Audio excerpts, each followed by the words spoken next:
ఇప్పుడు కేవలం 7,999 up to 10 kgs వరకు బరువు తగ్గి అధిక బరువు నుంచి వచ్చే ప్రధాన సమస్యలను దూరం చేసుకోండి. తెలంగాణలో శుక్రవారం నుంచి సింగిల్ స్క్రీన్ థియేటర్లు మూతపడబోతున్నాయి. ఎల్లుండి నుంచి 10 రోజుల పాటు థియేటర్లు మూసివేస్తున్నారు. ప్రస్తుతం సినిమాల విడుదల లేకపోవడంతో థియేటర్ల నిర్వహణ కష్టమవుతోంది. దీంతో థియేటర్ యాజమాన్యాలు ఈ నిర్ణయం తీసుకున్నాయి. కరోనా తర్వాత మళ్లీ సినిమా థియేటర్లు క్లోజ్ అవుతున్నాయి. వరుసగా ఒక్కో సింగిల్ టాకీస్ మూతపడుతోంది. థియేటర్లకు వెళ్లి మూవీ చూసేవారి సంఖ్య భారీగా తగ్గింది. ప్రజలు చాలా వరకు ఓటీటీలోకి వచ్చిన తర్వాతే సినిమాలు చూస్తున్నారు. పైగా మల్టీప్లెక్స్ల్లో టికెట్ల ధరలు భారీగా ఉండటంతో సినిమా చూసేవారి సంఖ్య తగ్గింది. హిట్ సినిమాలు, పెద్ద హీరోల సినిమాలు, గ్రాఫిక్స్ ఎఫెక్ట్స్తో ఉన్న సినిమాల కోసం మాత్రమే ప్రేక్షకులు థియేటర్లకు వచ్చే పరిస్థితి ఉంది.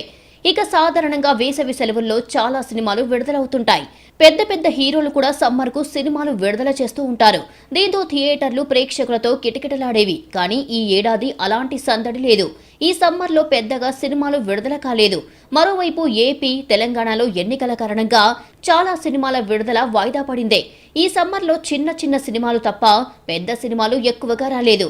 సినిమాలు లేక థియేటర్లు నిండటం లేదు. రీ రిలీజ్ సినిమాలు, చిన్న సినిమాలు వేస్తూ కాలం గడిపారు థియేటర్ యజమానులు. ఈ సినిమాలు నడిపించిన విద్యుత్ ఛార్జీలు, మెయింటెనెన్స్ ఖర్చులు కూడా రాలేదంటున్నారు.